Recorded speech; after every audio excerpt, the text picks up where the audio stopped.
Hi everybody, this is the second video for the Shop Your Stash. If you saw the first video, you would have seen that I would have put a video up of a summer kit that I'll be using to make summer stuff with. Excuse me.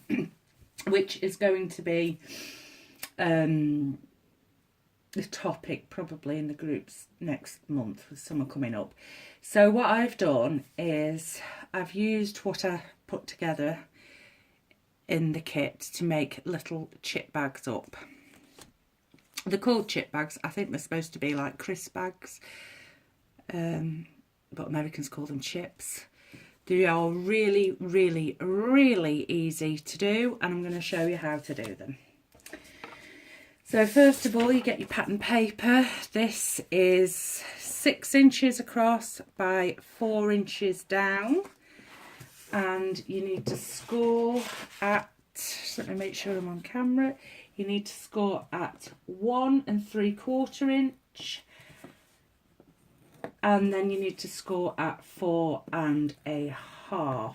Then you flip your paper over, so this is a long way. You find your first groove on here, which is a 1/8, and you do a line down. Then you find your next line. So you're doing 3 1/8, and then you find your next line. So you do 3 1/8 score lines, then you flip it over again and you do the same.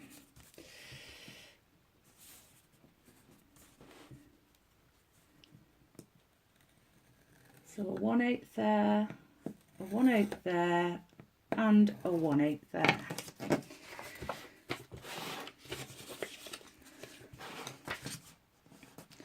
Then you fold it like so, and there's the basic sleeve, for the want of a better word. So what you do then is you take a die cut and you cut in the middle front panel, cut shape out. Now I've done all different shapes with mine. I've got some more that I've done. It's just whatever you have,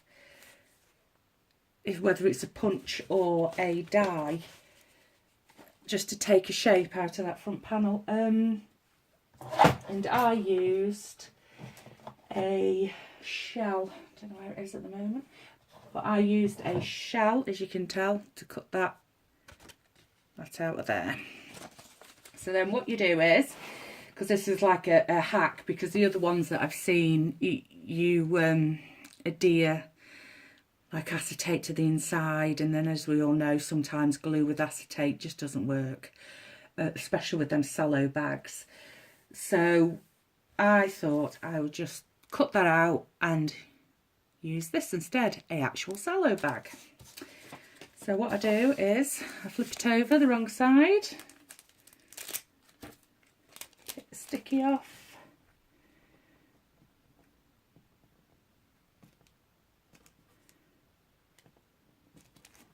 stick it on like that. Doesn't matter if it's perfectly straight, as long as it covers the actual hole. And I'll pop a bit here, double-sided tape, put some at the top, and then for the sides I will use a thinner, oh, I've just got a little bit left on there. I'll use the thinner score tape, because it's a flap and it's always better to be safer than sorry. And do you know what, that's stuck to the wheel and it'll come off, but I have another one here, just so the two sides don't, two pieces of paper don't actually stick together. So I always think it's better to use a thinner. Press them down. Now what this score tape will do is, because it's just slightly underneath the bag, is it will hold the bag in place, so it's a bit more sturdier, kept in place, so it doesn't unattach itself. Well, if it does from the top, then it's attached at the bottom. There we go. Take this bit of score tape off.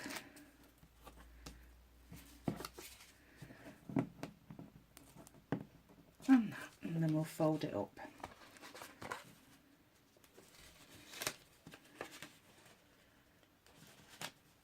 Not very well. And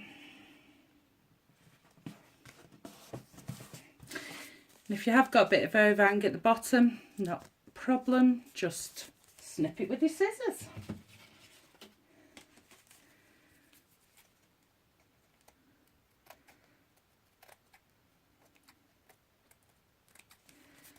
Just to make it all nice and neat and level.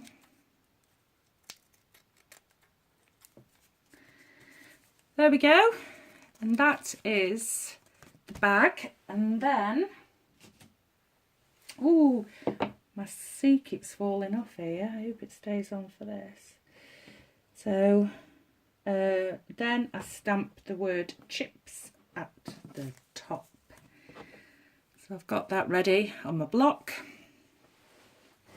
As you know, if you're using a block with stamps, you should really have a foam underneath so the stamp can press into the paper better. So just let me lift. So I've got double-sided tape on there for when I stick my Crafter's Companion stamps down.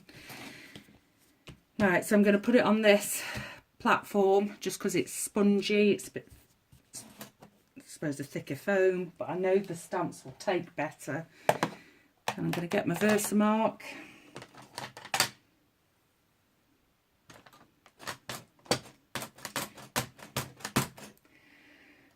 I'm going to position it.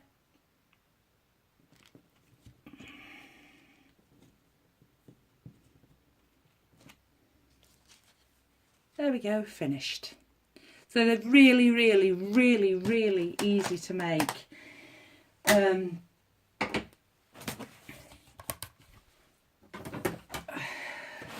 So what you do is you start off with a piece of paper that is 6 inches in length, width, 4 inches down.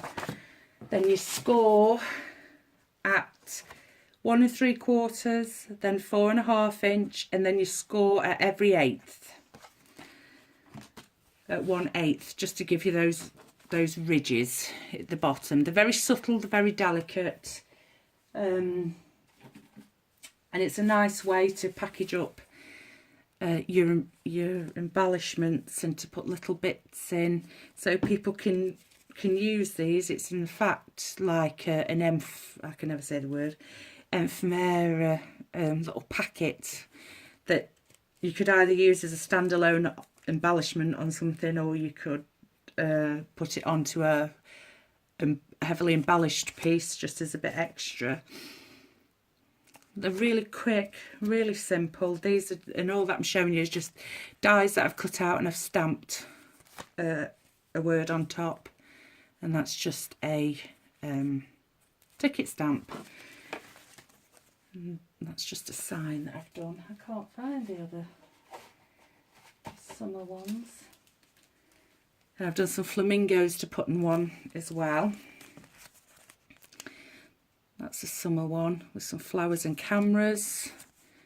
Those are drinking cups, and those are loungers.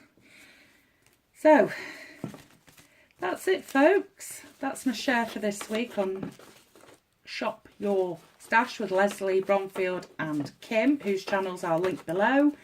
Please go and check them out to see what they've done, and I'll come back next week with another video on Shop Your Stash, and it will be again something relevant to the summer kit that I made. Okay, thank you, bye.